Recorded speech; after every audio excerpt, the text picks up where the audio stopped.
हम लोगों ने डिफरेंस करना है between the nucleotides and nucleosides, तब जाकर हमें क्लियर समझ में आएगा कि न्यूक्लियोटाइड्स क्या होते हैं। तो स्टूडेंट हेयर मैं पहले आपको बता चुका हूँ कि जो न्यूक्लियोटाइड्स हैं दीज आर माइक्रो मॉलिक्यूल्स। मैं दोबारा इसके साथ इसलिए लिख रहा हूँ ताकि आपके नोटिस में रहे कि ये माइक्रो मॉलिक्यूल्स हैं।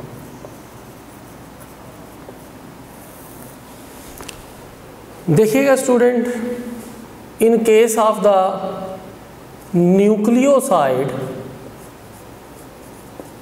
हम लोग बात कर रहे होते हैं कि न्यूक्लियोसाइड में pentose sugar plus nitrogenous bases होती हैं। अब मैं कलेक्टिवली बात कर रहा हूँ। कलेक्टिवली से मीन मैं सारे के सारे न्यूक्लियोटाइड्स नाइट्रोजिनस बेसिस की बात करूँगा। यहाँ पे आप जानते हैं नाइट्रोजिनस बेसिस में एडेनिन है, गुआनिन है, साइटोसिन है, थाइमिन है, यूरासिल है। ये आप देखें 1 2 3 4 5 आरएनए और डीएनए में टोटल नाइट्रोजिनस बेसिस ये होती हैं। अब pentose sugar plus nitrogenous basis collectively हम उन्हें कह रहे हैं दीज आर न्यूक्लियोसाइड्स। देखें स्टूडेंट, न्यूक्लियोटाइड क्या है?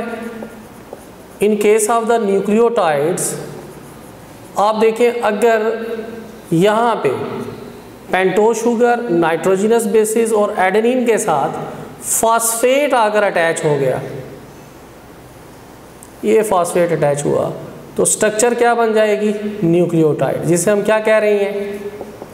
अडीनेलिक एसिड।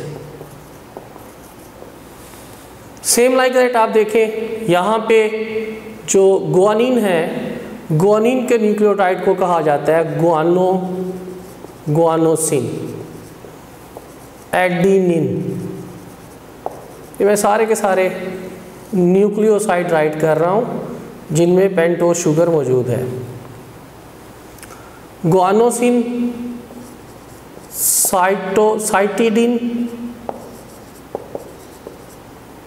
थाइमिडिन, यूरिडिन, इन तमाम में हमने ऐड करना है किसे? फास्फेट ग्रुप को। जब हम फास्फेट ग्रुप को अटैच करेंगे तो गुआनिन जो गुआनोसिन है वो क्या बन जाएगा? गुआनेलिक एसिड बन जाएगा। ये न्यूक्लिक एसिड बनना शुरू हो गया, न्यूक्लियोटाइड बनना शुरू हो गया। साइटिडिन आप देखिएगा ये क्या बन जाएगा? साइटिडेलिक एसिड। थायमिन क्या बन जाएगा? आप देखें, थायामीडेलिक एसिड। यूराडिन क्या बन जाएगा? यूरिडी डेलिक एसिड। अब अलग-अलग हम आरएनए और डीएनए में इसके स्केच को देखते हैं। Let's see, in case of RNA अगर मैं बात करूं तो आरएनए में आप देखें, यहाँ पे मैं राइट कर रहा हूँ न्यूक्लियोसाइड, यानी पेंटोज शुगर प्लस एडेनिन बन क्या रहा है? एडिनोसिन। एडिनोसिन, यहाँ पर भी आप एडिनोसिन कर लें, यहाँ पे एडिनोसिन, ये न्यूक्लियोसाइड है। अब फर्दर न्यूक्लियोटाइड क्या होगा? अभी आपको बता चुका हूँ कि अगर इस एडिनोसिन में एक फास्फेट अटैच होगा तो that will be the adenosine monophosphate. अगर 2 फास्फेट अटैच हो रहे हैं, एडिनोसिन डाईफास्फेट। 3 अटैच हो रहे हैं, adenosine triphosphate. Same like that pentose sugar, guanosine, ये वाला, इसमें अगर एक फास्फेट अटैच हो रहा है तो गोनोसिन मोनोफॉस्फेट, 2 अटैच हो रहे हैं तो गोनोसिन डाइफॉस्फेट, 3 अटैच हो रहे हैं तो गोनोसिन ट्राइफॉस्फेट। फर्दर देखें आप cytidine, pentose sugar plus cytidine.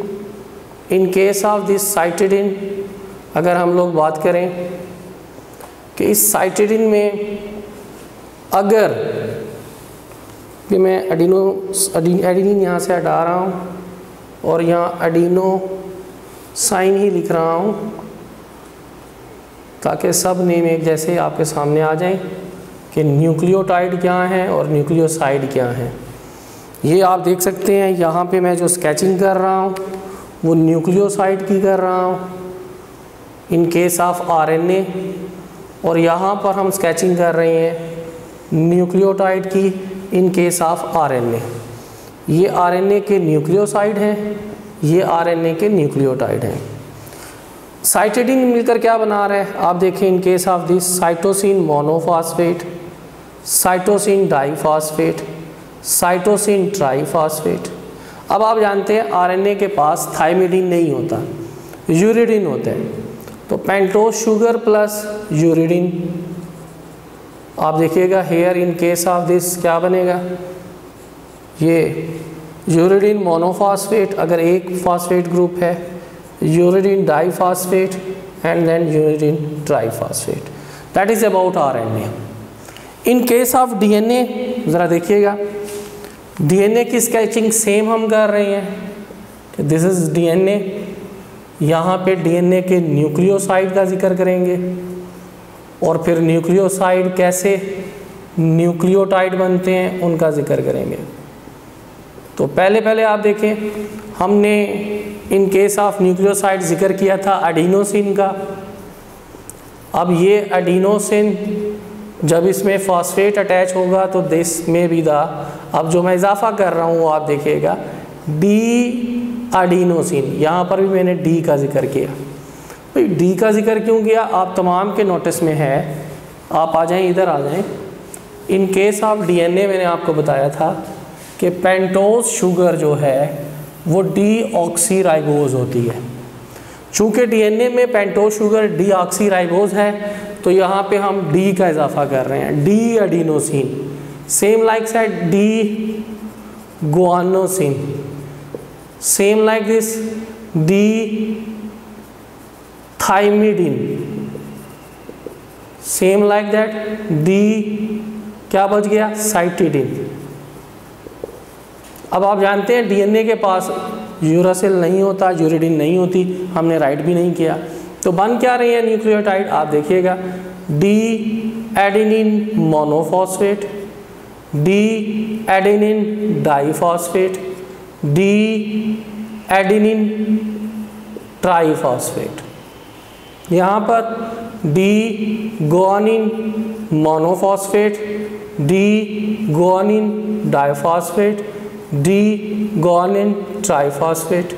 यहाँ पर D thymidine monophosphate, D thymidine diphosphate, D thymidine triphosphate. यहाँ पर डी साइटोसिन मोनोफॉस्फेट, यहाँ पर डी साइटोसिन डाइफॉस्फेट, यहाँ पर डी साइटोसिन ट्राइफॉस्फेट। ये हमने बात की है जी न्यूक्लियोटाइड की। अब स्टूडेंट आपकी बुक में फर्स्ट ईयर में इन केस ऑफ न्यूक्लियोटाइड्स वो बात करते हैं कि एक न्यूक्लियोटाइड जब दूसरे न्यूक्लियोटाइड के साथ मिलता है तो वो बनाते हैं डाई न्यूक्लियोटाइड। अब डाई न्यूक्लियोटाइड की एग्जांपल आपकी किताब में दी गई है, this is actually the NAD, nicotinamide dinucleotide, that is the MCQ also. आप इसे मार्क कर लें, ये आपका MCQ भी है। इसके अलावा आप देखें जैसा कि हमने पेप्टाइड बॉन्ड के केस में टर्म यूज़ की थी, dipeptide, tripeptide, pentapeptide, यहाँ पर भी हम आगे चलते रहेंगे। Dinucleotide, trinucleotide, tetranucleotide, pentanucleotide, and obviously हम क्या बात करेंगे जी, पोली न्यूक्लियोटाइड की। और पोली न्यूक्लियोटाइड्स क्या बना रहे हैं, these actually make the polymers. अब अगर वो पॉलीमर्स आरएनए के हैं तो वो आरएनए कहलाएगा। पॉलीमर से मुराद बहुत सारे न्यूक्लियोटाइड हैं, अगर वो आरएनए न्यूक्लियोटाइड हैं तो वो मिलकर आरएनए बनाएंगे, अगर वो डीएनए न्यूक्लियोटाइड हैं तो वो मिलकर डीएनए बनाएंगे। एक छोटा सा प्रीव्यू लेते हैं और उसके बाद फिर आगे स्टार्ट करेंगे। स्टार्ट से प्रीव्यू लेते हैं।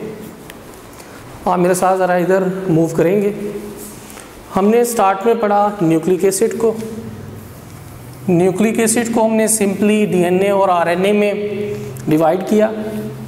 हमने कहा कि पॉलीमर्स ऑफ न्यूक्लियोटाइड माइक्रोमॉलिक्यूल हैं।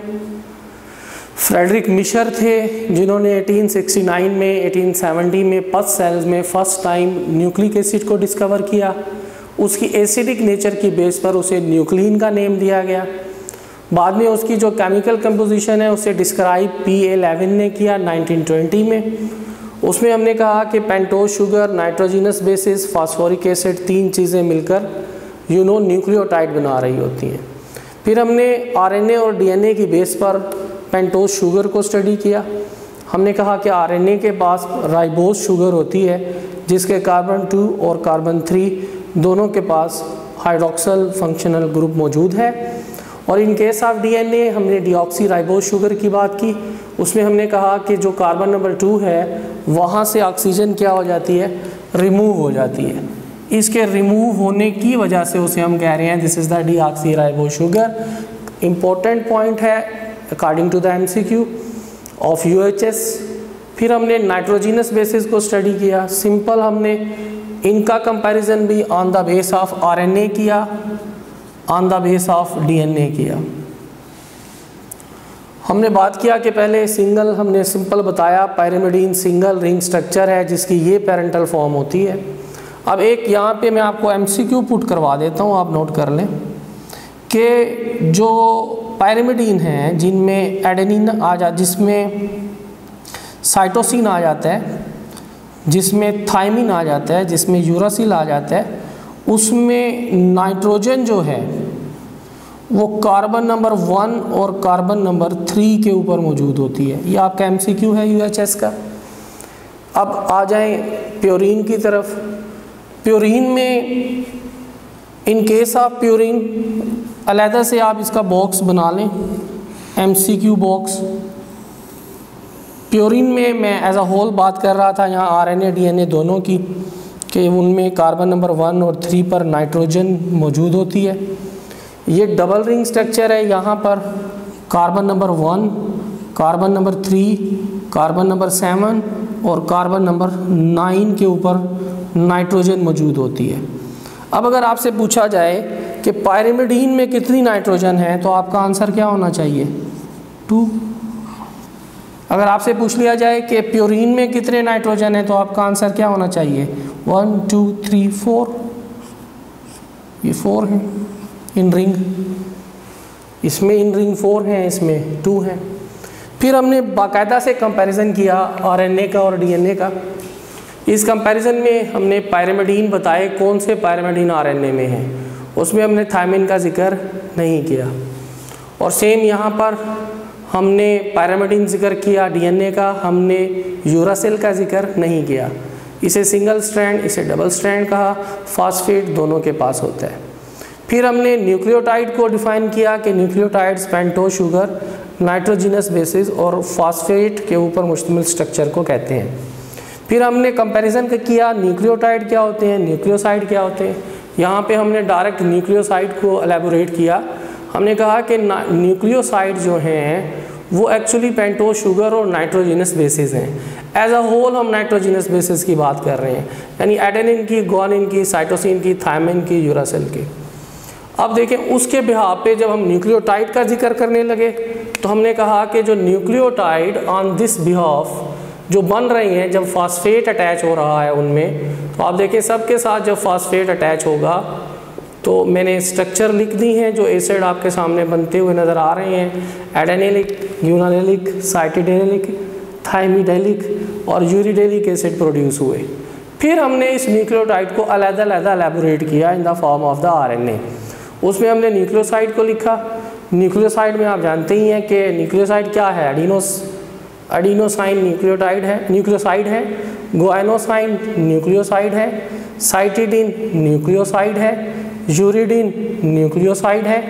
और हमने कहा कि जब इसके साथ फास्फेट का एक ग्रुप मिलेगा तो क्या स्ट्रक्चर बनेगी, 2 फास्फेट मिलेंगे तो क्या स्ट्रक्चर बनेगी, और 3 फास्फेट मिलेंगे तो क्या स्ट्रक्चर बनेगी।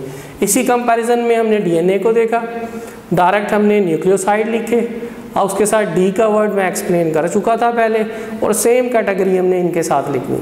यहाँ पे हमने न्यूक्लियोटाइड की कुछ एग्जांपल्स दी और फर्दर हम लोग नेक्स्ट टॉपिक में स्टडी करेंगे कि व्हाट इज़ एटीपी।